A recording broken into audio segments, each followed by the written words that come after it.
Question में भी यही काम है। क्वेश्चन नंबर 8 से लेकर 14 तक भी देखिए, यहाँ पे भी फंक्शन दे दिया गया, एक्स के रिस्पेक्ट से डेरिवेटिव लोगे, डबल डेरिवेटिव निकालोगे, सिंगल डेरिवेटिव निकालोगे, फिर डबल डेरिवेटिव निकालोगे, एक्स का वाई के रिस्पेक्ट से निकालो या वाई का एक्स के रिस्पेक्ट से निकालो, सेम आंसर आएगा। उसके बाद आपको क्रिटिकल पॉइंट चाहिए, क्रिटिकल पॉइंट के लिए जो सिंगल सिंगल डेरिवेटिव थे उनको इक्वल टू 0 रखा, वहाँ से आपने एक्स वाई की वैल्यू निकाली तो आपके पास क्रिटिकल पॉइंट ये आ जाएगा। अब इस क्रिटिकल पॉइंट के रिस्पेक्ट से देखो बच्चों, आप लोग सबके अंदर ये पॉइंट्स पुट करोगे, डी की वैल्यू देखोगे, डी की वैल्यू पुट करने से पॉजिटिव आई, ये वाली वैल्यू नेगेटिव आई, तो अगर ये वैल्यू नेगेटिव हो ये वैल्यू पॉजिटिव हो तो आपके पास लोकल मैक्सिमा बनता है। आप बता दोगे लोकल मैक्सिमा है रिलेटिव मैक्सिमा है आपके पास। सिमिलरली क्वेश्चन नंबर 9 में भी बच्चों यही काम करोगे, सारे डेरिवेटिव्स निकाल लोगे, उसके बाद इन दोनों टर्म्स को इक्वल टू 0 रखोगे, 0 रखने के बाद यहाँ से एक्स वाई की वैल्यूज निकालोगे। जब एक टर्म की 2 वैल्यू निकले कि एक वैल्यू निकले तो उसके ऑर्डर पेयर दोनों के साथ बना लोगे, बता दोगे 2 क्रिटिकल पॉइंट है, पहले पॉइंट के रिस्पेक्ट से चेक करोगे, डी की नेगेटिव वैल्यू आ गई तो कह दोगे सैडल पॉइंट है। दूसरे क्रिटिकल पॉइंट के रिस्पेक्ट से चेक किया तो डी की पॉजिटिव वैल्यू आ गई, डी की पॉजिटिव वैल्यू आ जाए तो फिर आप एफ ऑफ एक्स को देखते हो उसकी वैल्यू क्या है, अगर उसकी वैल्यू भी पॉजिटिव आ जाए तो वो लोकल मिनिमा हो जाता है, अगर डी पॉजिटिव हो ये नेगेटिव हो तो लोकल मैक्सिमा हो जाता है।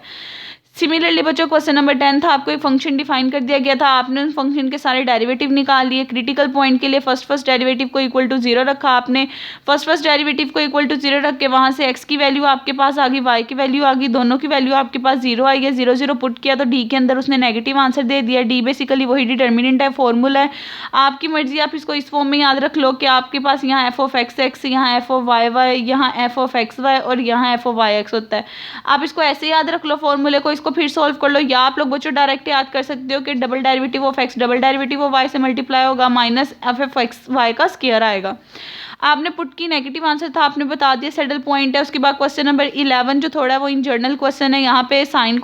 का फंक्शन था उसके डेरिवेटिव लिया और कोस इन जर्नल जिस पॉइंट पे नेगेटिव होता है वो आप बता दोगे, वो n pi plus pi by 2 पे नेगेटिव होता है तो आप बता दो कि क्रिटिकल पॉइंट है। अब देखिए यहाँ पे इन जर्नल जब बात हो रही होगी, इन जर्नल हर केस डिस्कस करोगे, इन जर्नल जब बात करोगे तो इवन के लिए अलग से आप लोग डिस्कस करोगे, ऑड के लिए अलग से डिस्कस करोगे, तो काम सारे का सारा वही होगा, जस्ट इवन पे जो वैल्यू देता है वो बता दोगे, ऑड पे जो वैल्यू देता है वो बता दोगे, +1 और -1 का डिफरेंस आना है। उसके रिस्पेक्ट से केसेस में बता दोगे कि अगर आपके पास दोनों में इवन नंबर होंगे तो मैक्सिमम बनेगा, अगर दोनों ऑड नंबर होंगे तो मिनिमम बनेगा। ऐसा क्यों होगा?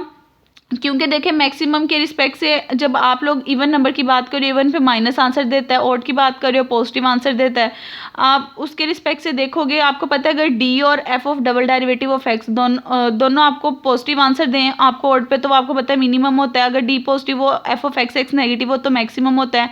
और अगर देखो आपके पास डी ही नेगेटिव आ जाए ऑपोजिट केस में तो वो सैडल पॉइंट बन जाता है। तो जस्ट बेसिकली वो पॉइंट्स के आपने बता देने हैं कि कौन सी वैल्यू क्या साइन होती है उसके रिस्पेक्ट से, ठीक है। उसके बाद 12 क्वेश्चन है, उसके अंदर भी फंक्शन दे दिया कि सारे डेरिवेटिव्स निकालने के बाद क्रिटिकल पॉइंट चाहिए। क्रिटिकल पॉइंट के लिए एक्स के डेरिवेटिव वाई के डेरिवेटिव को इक्वल टू 0 रखा, वहाँ से वैल्यू निकाल ली, वो क्रिटिकल पॉइंट की वैल्यू ऑर्डर पे निकल गई, फंक्शंस के अंदर पुट की, पुट करने के बाद देखा डी आपको नेगेटिव आंसर दे रहा था, आपने बता दिया सैडल पॉइंट है। नेक्स्ट क्वेश्चन नंबर 13 भी बच्चों आपने ऐसे ही करना है, डेरिवेटिव्स निकाल लेने हैं, डेरिवेटिव्स निकालने के बाद क्रिटिकल पॉइंट निकाल लेना है। क्रिटिकल पॉइंट निकालोगे तो यहाँ पे बेसिकली ये देखें साइन अल्फा प्लस बीटा का फॉर्मूला आपके पास उसके रिस्पेक्ट से ओपन हुआ है, तो यहाँ पे एक्स की डिफरेंट वैल्यू आ जाएगी, इन जर्नल ये वैल्यूज होंगी, आप 3 से 4 वैल्यूज जो आपके पास निकली होंगी जिसके लिए कंडीशन सेटिस्फाई कर रही होगी, आप वो वैल्यूज ले लोगे, उसका ऑर्डर पेयर बना लोगे, ऑर्डर पेयर बनाने के बाद 1 बाय 1 वैल्यूज पुट करोगे तो बता दोगे कि आपके पास क्या सिचुएशन आती है, कौन सा केस बनता है, उसके रिस्पेक्ट से क्या आंसर आता है आपके पास,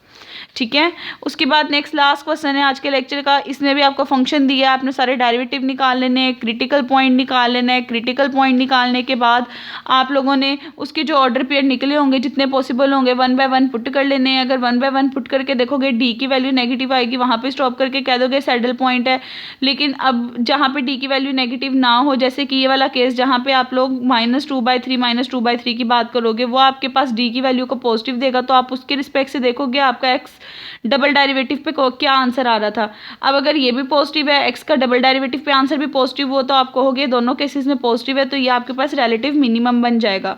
तो बच्चों आज मैंने आपके साथ 14 क्वेश्चन डिस्कस किए, मेथड सेम था सबके अंदर, जस्ट आपकी बुक नंबर पेज के 428 पे उन्होंने कंडीशंस बताई हैं, वो कंडीशंस देखनी है। तो बच्चों आप लोग आज का लेक्चर सुने, अगर किसी भी स्टेप में प्रॉब्लम है तो फिर पूछ लें मुझसे।